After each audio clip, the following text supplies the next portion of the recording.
All right, brother. We're in. We're in. Here we are. It's great to have you here in my place, man. I'll tell you what, for the people that do know you and then know me, I think they'll be very happy to see us here together today. Mm-hmm. I'll be very grateful for this conversation. And for those who don't know you or don't know me, because I'm sure we'll publish this on both of our accounts, whatever that may be, I hope that they're in for a ride. Yeah. Because I want to do a little blend of, modern science meets ancestral wisdom. Yeah. And just see how we can dissect it all and create as much value for anyone that might be tuning in, regardless of who they are. So really appreciate what you do, man. It's been super fun hanging out. Yeah. I've learned so much, and I think a testament to some of the lessons that you've learned me, objectively speaking, because there's obviously subjective benefits that I can describe as well. Yeah. Objectively speaking, the past 3 nights, and I have data, I can pull it up. I've gotten the best sleep of my life ever, consecutively, with the glycine. Okay, yeah. And mind you, I do everything possible to hack my sleep. Like I don't mess around. But this is the one change that I've made, and as any, good scientific study, even in a one study, it's a controlled trial. Everything else is the same. The same time to go to sleep, same routine, and just for the non-believers here, pull it up. 95% sleep last night. The night before, 100% sleep. The night before that, another 100%. That doesn't exist for me. Like I once in a while, sure. I'm usually at like I'd say mid to high 80s. Really? Yeah. So what is that measuring? When it says percent, what does 100% mean? You got 100% of your sleep need? So basically, the way that this device works, the Whoop, and other wearable devices, the way it works, it's like it will establish a baseline for you over the course of, I think it's a minimum of 3 to 4 days. And then there's like a rolling average that takes place over 30 days. And so it's like you're always kind of competing against yourself. The algorithm gets to know you, and it kind of will tell based on your metrics and based on your strain or amount of exercise or, training that you do. Yeah. Stress that you tolerate, what you technically should get to recover as effectively as possible. So that's kind of like a simple version of describing how it detects and estimates your sleep need. And so in my case, like I'm typically in the mid to high 80s, and I would say that I sleep really well. Yeah. But I think, for example, just for the sake of this, like showing people how the algorithm works and how subjective and bio-individual it is, my 80-something% would be someone else's high 90s, or most people's high 90s, or even 100%. Like I get great sleep. Yeah. For me to get to 100, bro, it's crazy that I got there consecutively. And I think, like I said, it's a testament to adding something new that works extremely well for whatever reason, and also tastes delicious. Like for me, having a sort of like a routine that I can count on is very important for me, because every day is so different, and being able to add something in that works so well is so exciting to me. This is now something that I can look forward to time and time and time again. I've tested it, and very happy to receive more wisdom for you, and maybe see if we can help other people do something similar with their routines, whether it's for sleep or their day or their training or whatever that might be. Yeah, sounds great. So glycine is what you've added into your routine, and relax hour. And glycine is the simplest amino acid. So simplest means it has the fewest chemical bonds, and it is used for so many different things in the body. The enhanced sleep quality is one of the things that it does. It's the kind of thing that's been very well studied. I'm not a study guy, but it has been very well studied. They give doses of up to 50 grams or so to cancer patients, and they tolerate it that way. It's just used in so many different processes in the body, one of which is to increase REM sleep and sleep quality, as you've experienced. As also the first supplement that I made through my brand, Sol Brah. The very first one. Wow. Why did it become the first? So it was something that I had tried other glycine, and I was like, this works. So I only make supplements that I personally believe in, obviously. And this was at the time, before I had any products out there, it was something that I knew was going to work. And I was also able to find a US manufactured, produced supplier for the glycine. And it's the best glycine on the market. Have you tried glycine at all before? I have, yeah. I actually have pretty high quality brand over there in capsules. Yeah. But I think honestly, man, the experience of putting it in the tea, being intentional with it, mixing it up, tasting it, made a world of a difference. Because I've used glycine. In fact, I bought the glycine because I saw your stuff and someone recommended this brand. I should have used it for years just from the get-go. Yeah. But now I have even more evidence to support the fact that this is that much more effective, because the other stuff did not help me the way this helps me. Yeah. You know what I mean? So the capsules are a little bit tricky because, okay, one, it's a tiny capsule and you're getting 0.5 gram max in it. So you have to take 8 of them to even get to a teaspoon of the powder. How much were you using? Of what? Of yours? Yours? Almost 1 full tablespoon. Yeah. So that's a great amount. So that's maybe 7 grams, 8 grams, something like that, depending on how heaped the tablespoon is. Yeah. And I find that that's a great amount. I've done, like I said, 2 big tablespoons if you maybe have a large tea. And like you said, it's a sweet taste. It's delicious. It's a very unique kind of sweetness. Yeah. It's like so smooth. Yeah. And it's like, it tastes sweet, but then it disappears. Yeah. I think maybe because it's just simple amino acid. I honestly wouldn't know. Yeah. But dude, it's delicious. And the combination of that with the chamomile, it's actually the best tea I ever had. I'm not just saying that. It was so delicious to have. Yeah. It's great because you can add it to any herbal tea. There's no calories in it. So I like calories. I'm not like, anti-sugar or whatever. But you can add it to anything. It's helpful on fasts and things because it's great for the gut. Again, simplest amino acid means it can be used for the most amount of things in the body without it having to be broken down and processed as much as the other more complex chemical bonds and other amino acids. So it's just an all-around great thing. Another powerful thing to do with glycine is to have a large amount post-training. I've been doing that too. Yeah. That has been shown in studies to release human growth hormone in a natural way. Usually because, it's absorbed by the gut. You're repairing, again, simplest amino acid, repairs muscles, good for the gut lining, skin, all these great things. Glycine is naturally found in collagen in high amounts. Glycine, you're just getting one of the base nutritional components to so many different things. It's great for healing, great for sleep quality. And also one of the fun things that can happen sometimes is your dreams become more vivid due to that REM sleep increase. Yeah. So I've had really powerful, esoteric, symbolic dreams when I have glycine. And it's just a great thing to add overall. Yeah, I definitely noticed more dreams and more vivid dreams. Yeah. And there wasn't like there's some supplements that I've taken, for example, that have given me nightmares. Like, for example, magnesium L-threonate I've taken for sleep. It's the most bioavailable for the brain. And the dreams are so hyper realistic to the point where I'd wake up in the middle of the night and I don't know if I'm dreaming or if I'm in real life. And that can be terrifying. Yeah. And then there's dreams that are just nightmares and they end up being so overwhelming. Yeah. So far, the dreams that I've had with the glycine are really nice, really sweet dreams. They're very vivid, but they're pleasant. Like, I wake up and I'm like, oh, that was a great dream. Yeah. So yeah. Yeah, It's been great. The glycine, the first supplement that we made has, hundreds of 5-star reviews of it. So it seems to be a pretty consistent thing. The other thing about glycine being in collagen, most people, at least in the Western world, our protein intake is muscle meat. And muscle meat doesn't have that much glycine in it compared to the collagen of fattier cuts, tendons, bone broth, that kind of thing. So that balance of, I think it's methionine versus the amino acids that we're taking in as Westerners, mostly from muscle meat, if that balance is out of whack, it's not ideal. So glycine is a way to kind of bring that up without necessarily making bone broth and having all of these tendons and stews and things like that, which is, it is. I mean, if you look at our ancestry, we weren't having filet mignon ever yet for dinner. We were having like meat off the bone. We were eating the connective tissue, and so. Nose to tail. Yeah, exactly, yeah.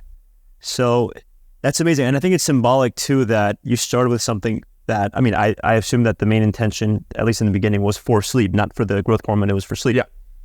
And I just see sleep as being one of the most, probably the most foundational, to everything else. Like an intuitive approach to eating and how many calories you consume and what it is that you consume.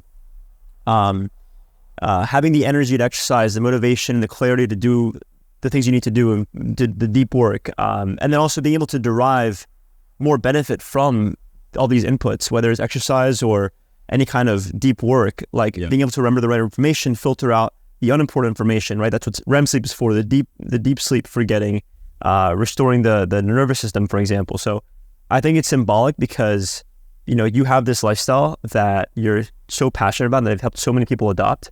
And starting with sleep, in my opinion, is very symbolic for the remainder of the lifestyle. Yeah. Because it makes the remainder of the other 90% so much more intuitive. And it seems to me like you live your life very intuitively. Yes. And like the sleep is probably the main driver.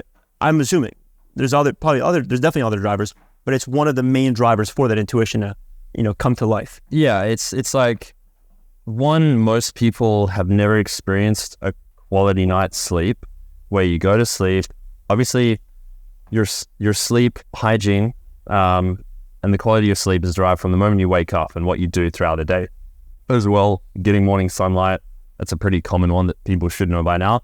But most people, even people in the health space, they'll be not getting up in time for the sun. They'll be using blue light too much, not getting enough sunlight throughout the day, even in the high UV times. That's also signals for sleep that you really hamstring yourself. And what do you mean by I've never heard that before? Hamstring yourself? Yeah. So this is like the expression of like, if your hamstring goes, you're slower. Oh, okay. Yeah. So if you hamstring yourself, then you're like just limiting yourself. Okay. Yeah. So like, think about when you're tired, you're cranky.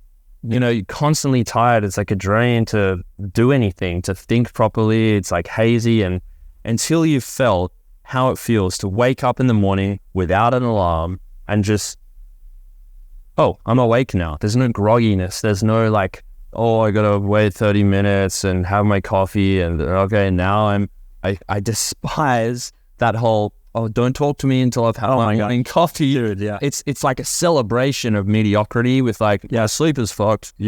That's just the way it is. Complacency. So cringe. Yeah. So cringe. So sleep is like, I'll tell people, they'll be looking for a supplement. I'll be like, how's your sleep? Yeah. Yeah, I'm going to bed at like midnight, 1 a.m., and then I'm sleeping for 6 hours because I have to get up early for work. And it's like, well, don't look for any supplements before you're doing that and going to bed at 9:30, 10, right? At the latest, depending on when the sun is going down in your area.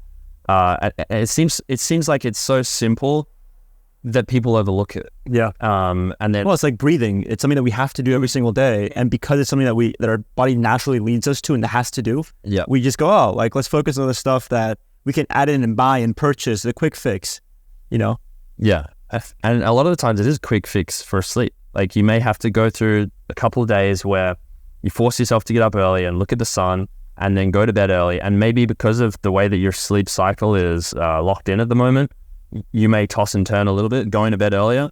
But one of the resets you can do is just to get up early, yes, with an alarm that first time, go see the sunrise, and then be tired that day, be tired the next day.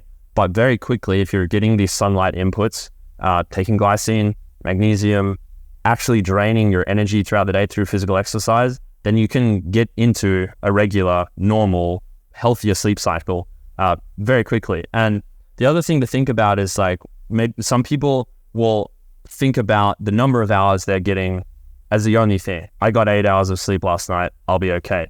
But if it's midnight to 8 a.m., that 8 hours compared to a 9:30 to 6:30 is like, it's entirely different, or 5:30 with an 8 hour time period. Because our bodies should be circadian aligned, it's literally less restorative for you to get the same amount of sleep, but that sleep window is shifted later in the day. Right. There's a couple of things that it's not just how long you sleep. And then there's also, a bunch of other stuff that impacts, maybe you need less sleep or more sleep, depending on how much activity and, like you said, your stress and things like that. But the real signifier is, how do you feel? Do you feel consistent energy throughout the day? I drink coffee, but I don't need coffee at all. And when you have it like 60 to 90 minutes after you've woken up and got in your sunlight. Yeah, exactly. Sunlight, truck, sunlight. So let's compare morning routines. I think that'll be helpful for people.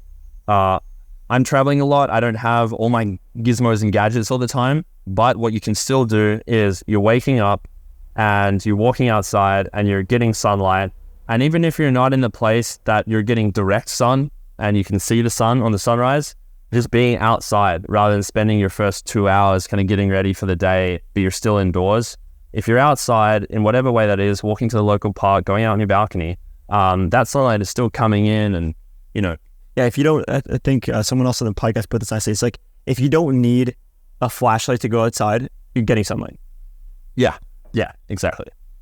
So like, we have the pleasure of being in Miami where it's a beautiful day right now, but even if you're in the UK and it's a gray sky, you should still go outside and get the sunlight that you can get. Yeah, it's still coming through the clouds because you can see better than in the middle of the night. So there's like, even comparatively, like the lumen scale, which is the amount of light, that's going to be off the charts higher than any indoor light that you can, even if it's gloomy outside. Although, yes, absolutely. But people should be mindful of using this in the evening because it'll still be potent enough to, take away from the quality of sleep that night. Using what? Using any kind of light. Like, while the light in the morning from devices isn't potent enough to give you this wakefulness response that's natural by nature, evolutionarily preserved, those same devices at night are going to take away from sleep quality. Yes. So they should be mindful of the morning and we'll get into it, the evening light. So making sunset. So the evening light, viewing the sunset as well. This is like baseline. View the sunrise, view the sunset. No matter what you're doing, you're in the office all day. You can spend 10 minutes to go find a sunset wherever you are in whatever capacity. And that's going to be a complete game changer. To the point where if you're getting that sunset, it's actually protective against the effects of blue light in the evening.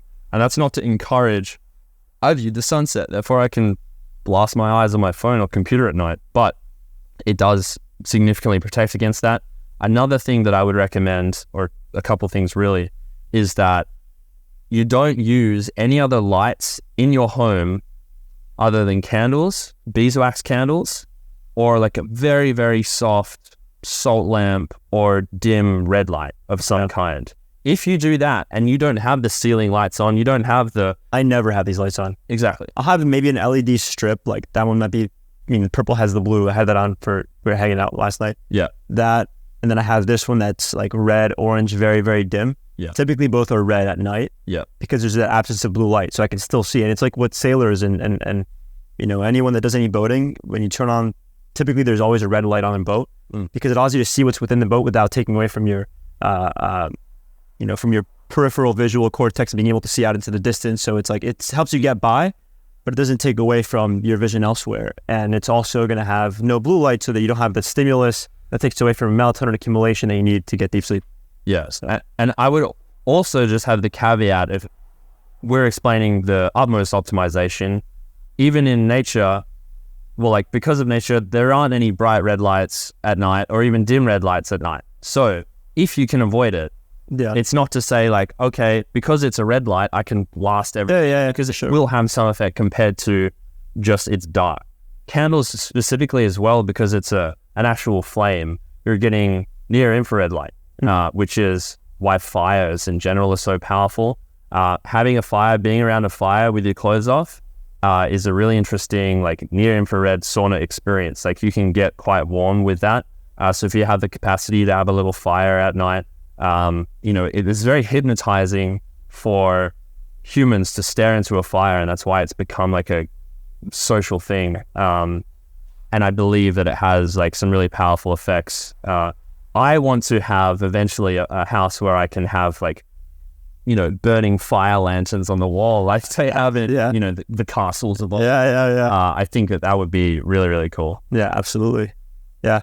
And so what can be said for folks that don't have access to any kind of fire, or maybe don't have, or don't want to invest in a red light or an amber colored light, or, maybe they think that they're to they want something a little more modern, a more modern solution. They don't want to have So incandescent light bulbs are kind of operate on the same methodology as a candle.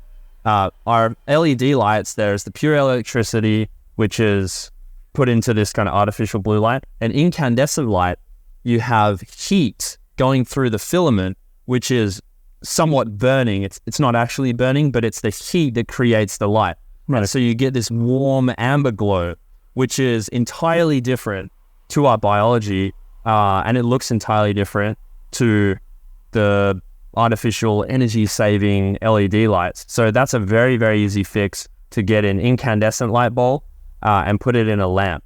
Another interesting thing to make sure that you, in your home design and your environment, is that lamps that are low to the ground are going to be better than anything overhead. Because, okay, to our brains, the sun is overhead. So if we have light overhead, our brain is going to see that as more awakening than something that's low to the ground and coming up this way into our eyeballs, because the eyeballs are how we perceive everything visual. So very, very dim. If you can get a dimmer switch, that's even greater. Incandescent lamps, low to the floor. If that's like a fairly modern solution rather than like having all these candles everywhere. And you honestly don't need that many candles. This is the other thing. Once your eyes adjust to low light environments, you could have 1 or 2 candles in here at night and you'd be able to see the whole room and do everything you need to do. Yeah. It's just, you need to train yourself a little bit and your eyes adjust and perceive low light environment. And obviously there's diet things like carrots make you see in the dark, vitamin A, retinol, it's good for the eyes. But it really takes like, okay, you have to buy some candles or whatever else, change the lamps. But anyone that I've told to do this, they don't have trouble falling asleep anymore. Yeah. It's like, it gets dark and then your brain realizes, oh, it's time to settle down. The only reason a lot of people have trouble sleeping and they go to the gym, they're exercising outside and they still have trouble sleeping is because they're blasting themselves all the time. And then they hop into bed and that's the first time that they've had no light or low light. Yeah. So of course your brain's like, well, I thought it was the day 5 minutes ago. Yeah. And then you get in bed and it's like, oh, okay. So the few hours before actually getting into bed where you can just set this low light environment is a complete game changer. And it's also vibe wise, way cozier. Yeah. Like an interesting thing is maybe if you're our age, you've in the 90s, there are a lot of street lights that were amber. They have that nice orange glow. And as a kid riding your bike, you could like there's an ambiance compared to some of the new ones that come out and it's hard, it's bright. It's really like when I'm in charge of government and things like that, I'm going to outlaw any public street lighting, the LED and things like that, because it also has an effect on our wildlife, the light pollution. It's an animal, a wild animal doesn't have any idea what they are. It's just usually they're using or used to just the sun and that's it. But then they have these harsh LED lights everywhere. That's why moths and bugs go crazy and like spin around lights and you see that happening. That is an effect that we maybe don't realize, but it mucks up the wildlife as well. So there's really, I believe, like a massive social effect to how people feel, the ambiance of social environments, nightclubs, LED lights blasting in your eyes. Like that's half the reason people feel hangovers is because they're going into a dark room where then they're getting blasted with all these flashing lights. And it's like, you feel this hangover because your body's been in this really topsy-turvy light environment all night in the complete middle of the night. Like I like going out. I've been out a lot in my life. Nowadays, I would prefer to just go have a good time during the day. He just bit off a tiny piece of your shoe. That's cool. It's a memento. Thank you. Sorry about that, man. He's gone. I don't care. Well, at least it's high quality leather. He is trying to chew through a real animal. Exactly. You know what's interesting about this, man, is I'm kind of reflecting on a few different experiences and also on a phenomenon that happens with the iPhone. Like I think 99% of people tuning in can relate to this, even if you have another phone. Think about this. Over the past decade, every year we get a new iPhone that comes out. And every year they get brighter and brighter and brighter. Yeah, better screen. have you ever seen someone that, most people that you see with their phone, if you were to swipe down to see the brightness setting, it's always going to be topped out. Bro. The phones get brighter and brighter and brighter, and they max it out every single time. So what does that tell you? Yeah. The other day, for example, I'll take you to the garden later. We have a beautiful little garden here with a little fire pit, and I'll have friends over, we'll make steaks, whatever. And most people that come, they always tell me like, hey man, you should get like some kind of light out here. And I'm just like, dude, we have a fire. And I can see just fine. Yeah. To me, it's almost too bright. I can dim down the firefighter. Yeah. If there's an option, I would.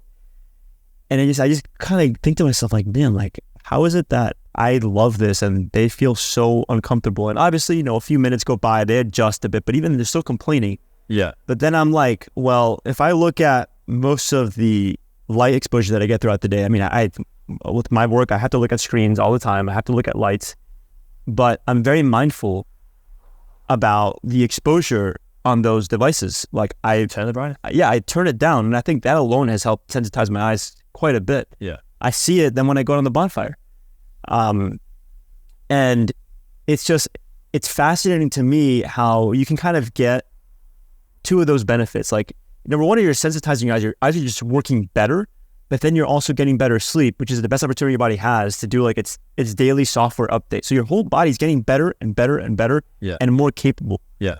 And so I hope that anyone tuning in now, if you haven't made these changes, like start small, make it happen, and your body's going to become better. Yeah. You're going to be able to understand and appreciate more of your evolved potential. Yeah. Otherwise, we're just getting further and further away. As the new iPhones come out and they get more evolved and they get brighter and brighter, we're getting further and further and further away from what our mind, body, brain, and eyes can do. Yeah. So another important thing is blue light blocking glasses. You look over there. Yeah. Fantastic. Give a little shout out to Matt and Raw Optics. Raw Optics. I didn't bring it with me, but a collab with Raw Optics where I designed a frame, which is going to be available in April. And these are a complete game changer. If you cannot control what light environment you're in, they do so much work because they literally block any of this external blue light. If I go to the grocery store in the evening and the sun is already set, and then you go into the grocery store and it's like just real harsh blue lighting. Separate topic is what that is doing to the fruit and things aside, because light is light information. It has effect on the cells of the fruit particles. But anyway, they are such a simple tool that if you can just put them on, maybe you're in a place you can't change the lighting or whatever else, going outside in public, the street lights, driving, those new bright LED lights of some other people and they have the high beams on, like if you're driving at night, that's a good half hour when you're getting like blasted by that stuff. Boom, glasses on, you'll feel tired sooner in the evening. You can use your phone and laptop at night without that same negative effects occurring. If I go out to the nightclub, I'll wear my blue light blocking glasses. Yeah. We need to shift the culture to have, it's so common to wear blue light blocking glasses, as common as sunglasses are now. Yeah. And sunglasses need to be thrown in the trash. Yeah, and then most blue light blocking glasses are trash. Like if you actually, so get this, my dad is an eye surgeon, he's an ophthalmologist, and so he's always looking at new research and stuff, and I was trying to get my family on blue blockers, and he sent me a systematic review, a study of studies, a meta-analysis. What said that blue light blocking glasses don't work. But hold on, wait, hold on a second. I looked at the study, I was so puzzled by it, and I looked at it, and the thing is, in the research, what you need to look out for to find the right research that supports glasses like these is it has to say amber colored. Because the clear blue blocking glasses do nothing for you. Yep. For eye strain or for sleep. These do. Then I found a different systematic review, and I can put it in the show notes. Study of studies with like over 450 participants, and it shows that amber colored blue blocking glasses actually do work. Yeah. So, and I think a way to kind of describe what we're discussing here, just like in a nutshell, is this is allowing us to live in the modern day a more biologically consistent life. Yep. You know what I mean? That's really, that's it. It's as simple as that. And if we can do that, then we can leverage our evolutionarily preserved mechanisms to help us be and express our best selves. Yeah.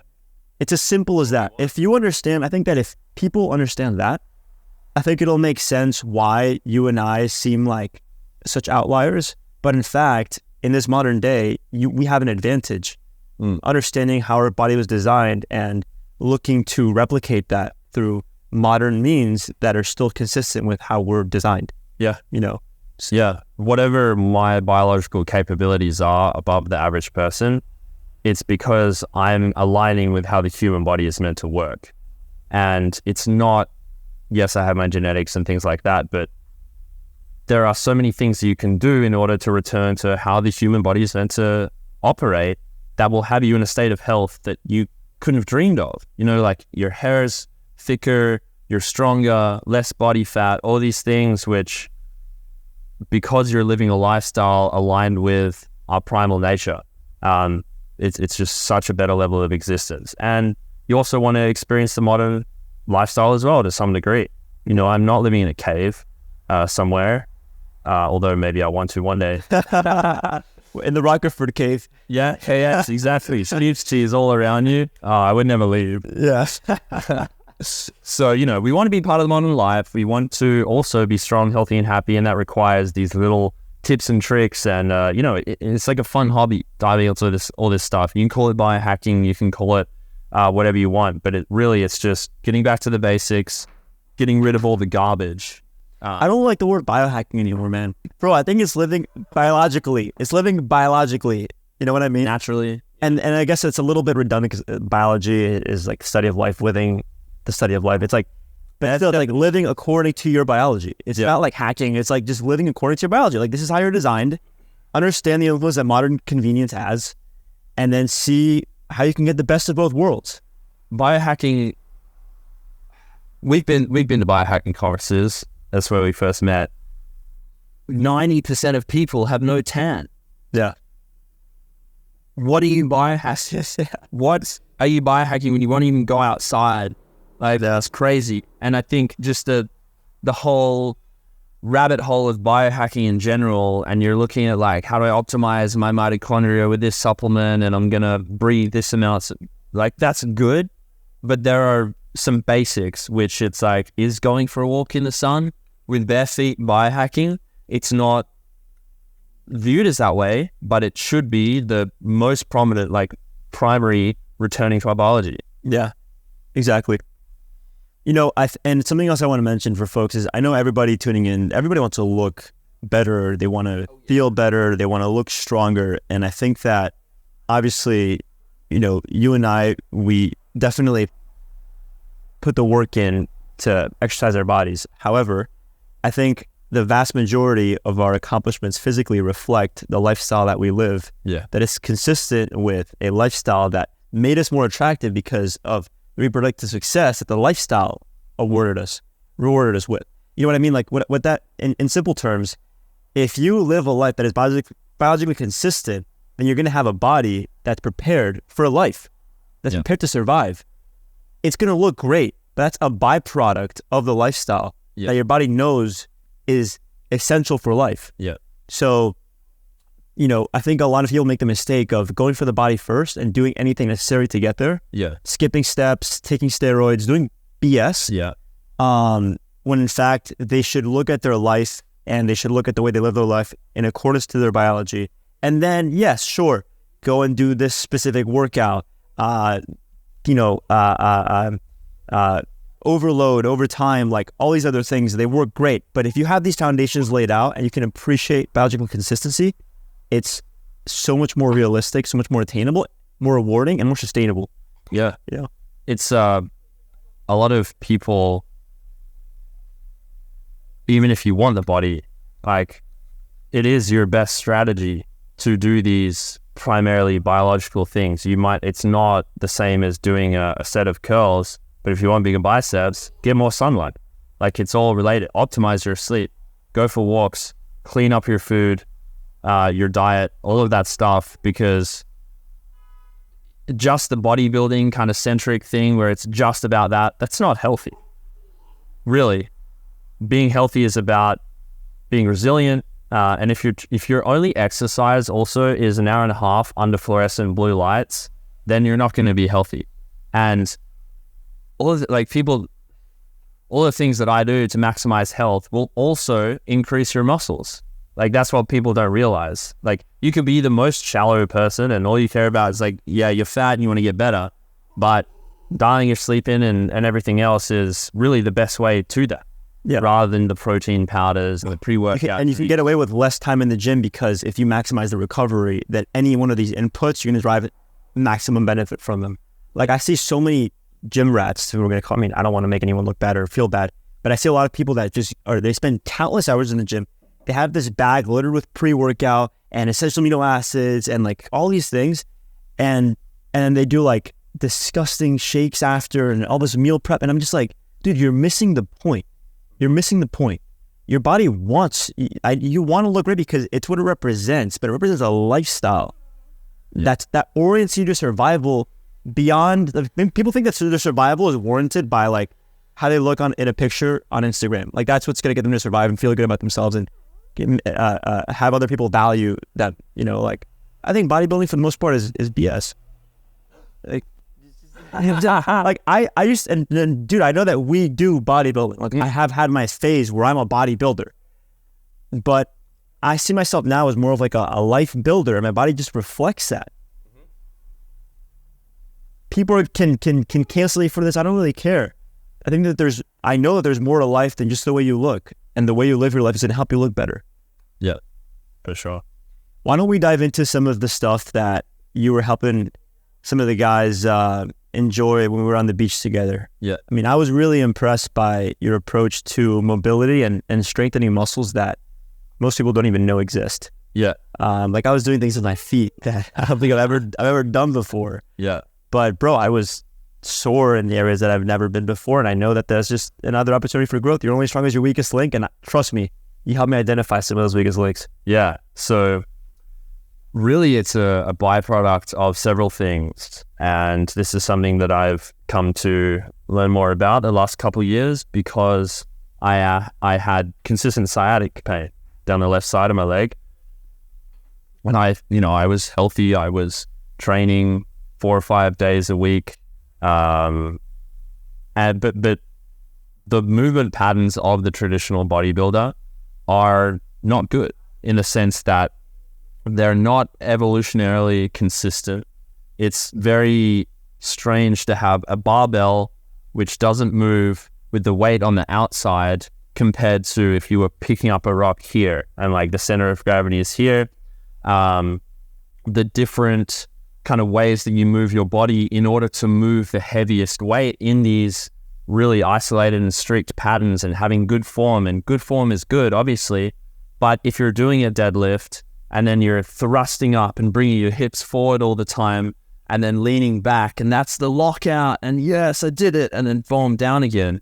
If what I was doing was, days and days of that as my primary exercise, and yeah, I've hit the gym, done my exercise, and then working and sitting all day. And it goes back to sitting all throughout school for years and years and years. And our feet as well, being shoved into shoes all the day. And then we lose the foot movement, which connects to the fascial network and activates your glutes and hips, plus all this thrusting from the traditional bodybuilding movements, results in dysfunction. And that's what was happening with me with sciatica and a compressed nerve, and that was like pinging all the time. So I was like, what's happening? Why am I getting this pain? The pain was so bad that I would wake up in tears, like I just couldn't sleep, just down, like it was awful. And so like, what's going on? So researching like back pain, generalized back pain is one of the biggest health issues of our society today. And it's because we're not moving enough. When we do move, we're doing it in a way that's not ancestrally and primally consistent.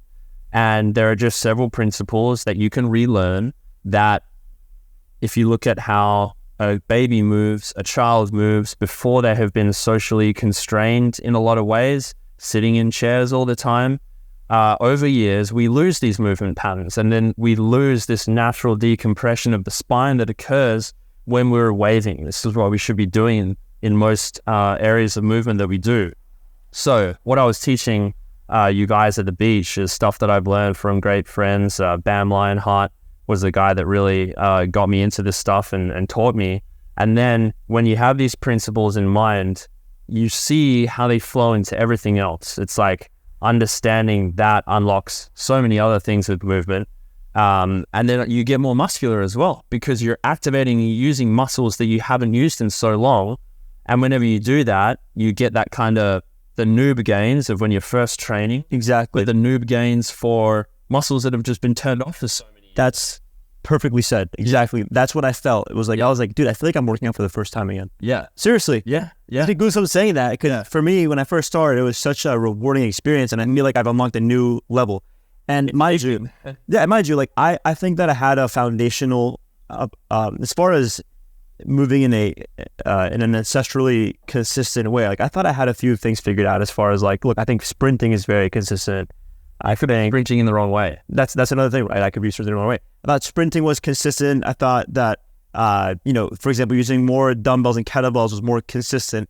But it's not just like that's, I think, level one. I think level two is just like turning your body, twisting, using the diaphragm and breathing, while you move. Like that's a whole other level, and it's a whole other experience. Yeah. And a whole other range of muscles and combinations of muscles and the way they're working together. It's wonderful. Yeah, it's incredible. It's all this rotational movement, which becomes, your body becomes a natural loaded spring. Yeah, that was a major topic that we discussed in that group session. Can't really do it as I'm seated, but once you understand these concepts, you're activating the feet, you're opening up the toes, you have your hips behind your rib cage at all times, if possible. You're learning how to walk. One of the other things that you have to relearn how to walk.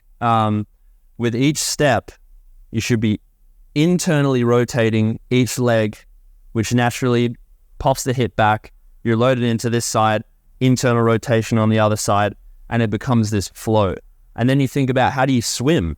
Oh, it's the same movement. How does a fish move? It's undulating its spine like this. How does a snake move? It's all the same. It's all these natural patterns of nature that you can see in everything. Spirals. It's all spirals, DNA helix, like it's all connected. And then you like incorporate that into training. You can bodybuild while incorporating these movements.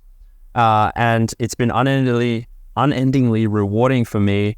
My sciatica is pretty much gone unless like I really am not moving, plus doing deadlifts, and like I would just be foolish to do that now. But we did deadlifts and I'm good, because the rest of the time I now know how to decompress my spine.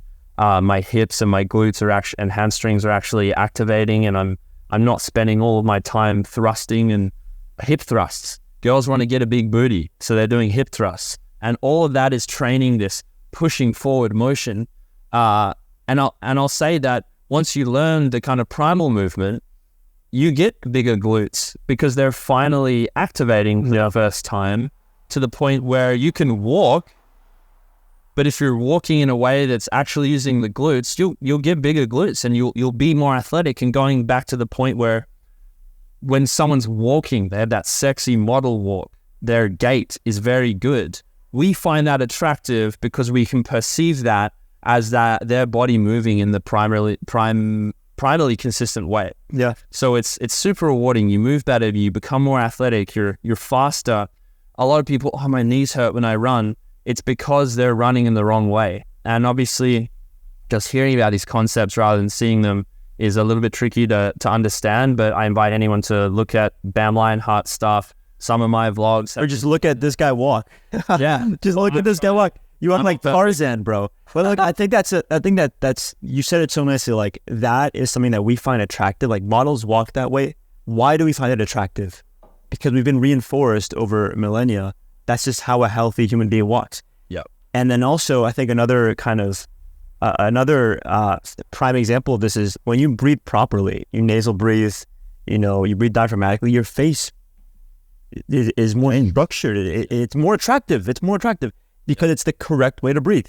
Yeah. Mouth breathers, they get the chin goes up here, their nose droops down, they get this like forward head posture. Yeah. They're in a chronically, more sympathetic, more stressed state, right? There's all these things that happen, and it's because it's just simply not biologically consistent. So it just goes to prove that kind of consistency and seeking that consistency in the modern day is going to make you more attractive, is going to help you perform higher, is going to give you more satisfaction, is going to make you more attractive person, overwhelmingly so. Yeah. In almost any area of your life. Yeah. And I don't think it takes becoming Sol Brah to experience the benefits of this. Like, I think everyone realistically can dose some of this into their day every day and enjoy and reap the benefits of it. Yeah. I mean, a 10-minute decompression style primal movement, tap into your hips and glutes. You can do it on your hands and knees in bed, before bed. You can just like rocking. Think about how a baby learns to crawl. First of all, if they're on their back, then they get to roll over, and then they kind of do this like rocking movement back and forth. That is kind of the same movement as we should do when we're sprinting. It's like all of this spiral. And then if you watch how a baby crawls, it's doing this. So we know how to do these things in our very core, in our being. We teach ourselves how to walk. Our parents don't go, okay, now move your spine like this, and then you got to balance this way. There are these several stages where you can watch like a baby's progression. That's the same kind of movement that we can relearn. And you'll pick it up. Like if you're just consistent with it, because it's already inside us, you can activate these things, and then you're walking like a model and you're walking around and you feel good. And then esoterically as well, our spine is a receiver. Our bones receive electromagnetic frequencies. They're like a satellite dish kind of thing to electromagnetic frequencies. The spine is the same. So when we're doing this all the time, there's a lot of esoteric practices like the whirling dervishes where they're just spinning all the time. There's religious dances, and the point is to move the spine like this. You're unlocking all of the energetic centers in your spine to the point where, yes, it's a physical movement, but you then become more energetically charged, more spiritual, more tapped into your intuition because you're living as you're meant to rather than cut off from like. The other thing with lifting is everything is straight back, never turning your spine. There's no rotation. And then the same people, when they get in bed with their partner, they're just doing missionary. Yeah. Well, the sex is the big one. They're thrusting all the time. They're thrusting, and it's just in one plane of motion. Yeah. Yeah. There's it's the 80-20 rule, right? It's like you don't have to be devoting hours and hours to this each day, but if you understand, how do I be conscious of how I'm walking, how I'm sitting? There are several different things you can do, like just bringing your office chair back from your desk so you're no longer like this. Like this here, I'm chilling on the couch. One of the couch is one of the biggest offenders because now my hips are in front of my chest. So ideally, a resting position you can do is on the knees. So this is called Caesar position. And you can see here, or Caesar, my hips behind my chest. If you're on the floor, that's a much better way to chill. If you can have some way that your desk is like this. Yeah, I've got that thing here, and I use this little coffee table just so I'm propped up. I get that extension in my hips, and it's great. I feel so much better. And I also got the standing desk, but like I can't stand sitting and working. It's just so stiffening, It's stiffening. You're not getting proper blood flow. Like there's a lot of things. Like even if you just pull your office chair back from your desk, so you're encouraged to do this. As long as like, that's almost more important than your focused hour of exercise each day. Compounds every single day. Yeah. Every other time that you're walking, every other time that you're just chilling and working is like, that's going to train movement patterns that you don't want to reinforce in a negative way. Right. So look, man, I know we're running up pretty short on time here. Kind of like 15? Yeah. Why don't you tell us about The Soul Way, this wonderful book that you gave us the pleasure of writing to compile all of your greatest wisdom and teachings into just one resource. Yeah. Well, the back. First of all, let's talk about the artwork, bro. The artwork is absolutely amazing. You like who made this artwork? My buddy Matthew the Stoat. Matthew the Stoat. He's a great artist. But this is really something that we worked on together for months and months, just little tweaks. And I had the ideas that he was able to bring into reality, which was really cool, hand drawn. But yeah, it's got a bit of a mythological feel. A lot of the stuff that has inspired me throughout my life was I was always reading fantasy books. I love dragons, heroes, ancient mythology has always been very inspiring to me. And the book itself is a collection of my best writings over the last few years. I pretty much write every single day in some shape or form. And I wanted to collate them in a way that I could give it to my 14-year-old self. And hey, this is what I've learned so far. And this is what has helped me in my life. And this is the mentality, the perspectives, the philosophies, the understandings of how the world works so that you can go live your best life and have the most success and be the healthiest, happiest version of yourself. And I want to write more books, of course. It's given me like this is so cool, like having an actual thing. So I'm going to write a health book, an exercise book, like specifically training, things like that. But this one particularly was the most important one to get out first because it's the basis for everything else. Mm-hmm. If you cannot look in the world and enjoy the world and be resilient in your perspective and your mindset, then it doesn't matter what else you do. Mm-hmm. And you'll find that the result of your life really comes from your mind first. Everything we perceive comes through the mind. So it's most important to figure that out first. And the book is really how I view the world in a way that is engaging and simple and makes sense to people to, go in, even if they're not a big philosophy person, but just to understand how the world works. And that's what I put together in the book. It's amazing, man. And I think maybe this is something that I don't think I've ever asked you, but how did this start? Like, what was the original idea that inevitably evolved into this Sol Brah and what you do and why you do it? I get asked this a decent amount, and there was no earth-shattering moment where I was like, this is what I have to do. I've always felt, I've had this feeling where I know where I wasn't doing what I'm meant to do. I didn't know what I was meant to do for years and years and years, but I could feel that I wasn't doing it in that moment. If I was working an office job or studying uni, and I had an incredible time. I enjoyed myself in so many different ways in what I did. And it was just kind of like this feeling behind me, like, this isn't quite it. This isn't quite it. I knew I had to bring more and give more of myself. And I eventually found out that it was creation and writing and sharing knowledge and teaching, which was really at the core of everything that I was doing, whether that was an expression of helping my friends in the gym, whether it was writing my initial tweets, telling people about food and everything that I've learned and sharing what has made my life better and getting to the truth of things and sharing with people, actually, this is BS. Like, it should be this way. And I don't know everything. I'm sure I would change my mind on a lot of things as I learn more. However, it's just been this process of, as I evolved, sharing what made me evolve and the lessons that I've learned along the way, with the primary driver being, how can I have the best experience of life, create the life that I want to? And that's going to vary for all the different people, but there are principles and things that will apply to anyone doing anything in terms of attaining your success, following your intuition. I speak about that in the book, because really, if you're following your intuition truthfully without fear, then your life's purpose is going to appear to you. And that's what's happened with me. And now I find myself in these incredible opportunities and meeting incredible people like yourself, where I get to talk about this stuff. And it's all a result of being open to the magic of life and finding out what my destiny is. And being Sol Brah seems to be what I'm called to do.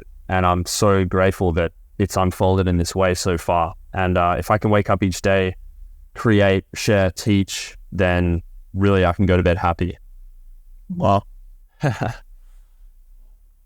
Well, it's an honor to be here with you, man, and to get to contribute to that story and that evolution of you becoming your best self, and in the process empowering others to do the same with actionable steps that are preserved in our evolution that unfortunately through this modern life we forget or we dismiss, or even ridicule at times. But in fact, I look at you as someone that lives life so gracefully because you live life in a lot of ways simply the way that life is meant to live. Yeah.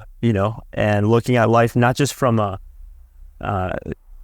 perspective, like a mental perspective, but physically and esoterically. And so, yeah, man, I really appreciate that about you. Thank you. Yeah. Doing my best, learning along the way, and having fun. Yeah, no, for sure. One part. Yeah, definitely. And so let me ask you this, man, to conclude for now. If you could put a word, message, or phrase on a billboard somewhere in the world, what would it say and where would you put it? The phrase would be have faith.